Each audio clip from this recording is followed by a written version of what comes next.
मित्रों, पिछले वीडियो में हमने प्रस्तुत किया था कि माता पार्वती महादेव से बिछड़कर मत्स्य पार्वती के रूप में पुनः जन्म लेती है, जहां उन्हें उनके अस्तित्व का ज्ञान कराने महादेव एक बटोही के रूप में आते हैं।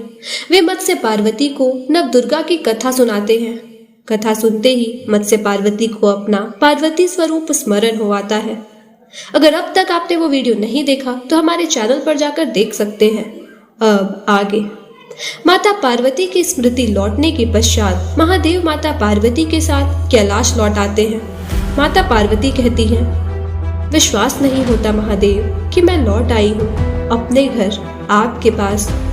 महादेव मुस्कुराते हुए कहते हैं, मुझे विश्वास था गौरी कि तुम अपनी ये परीक्षा अवश्य पार कर लोगी।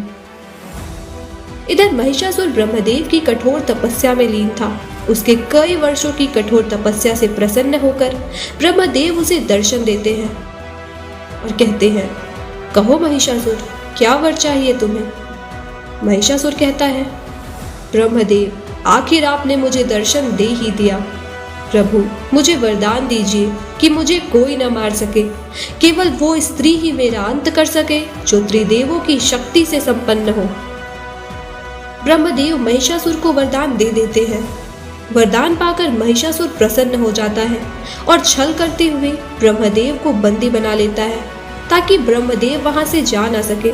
और जब ब्रह्मदेव उसके बंदी रहेंगे तो त्रिदेवों की शक्ति से संपन्न कोई भी स्त्री का सृजन नहीं हो सकेगा जो महिषासुर का वध कर सके। तभी वहां शुंभ निशुंभ भी आ जाते हैं। निशुंभ कहता है, अब तो महाकाली को आना ही पड़ेगा। अब वो महाकाली भी हमारा कुछ नहीं बिगाड़ सकती और उसके आते ही हम उसे अपने अधीन कर लेंगे। तभी ब्रह्मदेव को मुक्त कराने भगवान नारायण प्रकट होते हैं। वे महिषासुर से कहते हैं, महिषासुर, छोड़ दो ब्रह्मदेव को, तुम यह उचित नहीं कर रहे हो। महिषासुर कहता है, स्वागत है आपका नारायण, मैं जानता था कि आप अवश्य आएंगे ब्रह्मदेव को बचाने। नारायण कहते हैं, ब्रह्मदेव को बंदी बनाकर तुमने अपनी सीमा लांघ दी है महिषासुर, मुक्त करो उन्हें। महिषासुर कहता है, मैंने इन्हें मुक्त करने के लिए बंदी नहीं बनाया नारायण, परंतु आप त्रिदेवों को सीमा में लाने के लिए बंदी बनाया है। इनके पश्चात अब आपकी बारी है। नारायण कहते हैं, तुम्हें बात की नहीं आघात की भाषा समझ आती है महिषासुर। इसके बाद नारायण महिषासुर से युद्ध करने लगते हैं।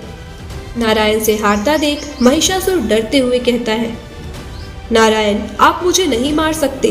ब्रह्मदेव का वरदान है कि मुझे कोई नर नहीं मार सकता। तभी वहां महादेव आते हैं। शुंभ कहता है, महिषासुर, आगे बढ़ो और ब्रह्मलोक के साथ साथ बैकुंठ और कैलाश के भी स्वामी बन जाओ। फिर महिषासुर महादेव और नारायण से युद्ध करने लगता है। इधर सभी देवी देवता और कार्तिकेय चिंतित थे कि महिषासुर का अंत करने वाली स्त्री कैसे आएगी।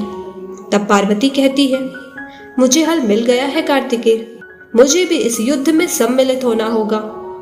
फिर पार्वती महाकाली का रूप धारण कर लेती है और युद्ध भूमि में चली आती है। कार्तिकेय, इंद्रदेव सहित अन्य सभी देवी देवता भी आते हैं। महिषासुर कहता है, आओ, तुम्हारी ही प्रतीक्षा थी मुझे, आज स्वर्ग लोक भी मेरा होगा। उसके बाद वह सभी देवताओं को बंदी बना लेता है।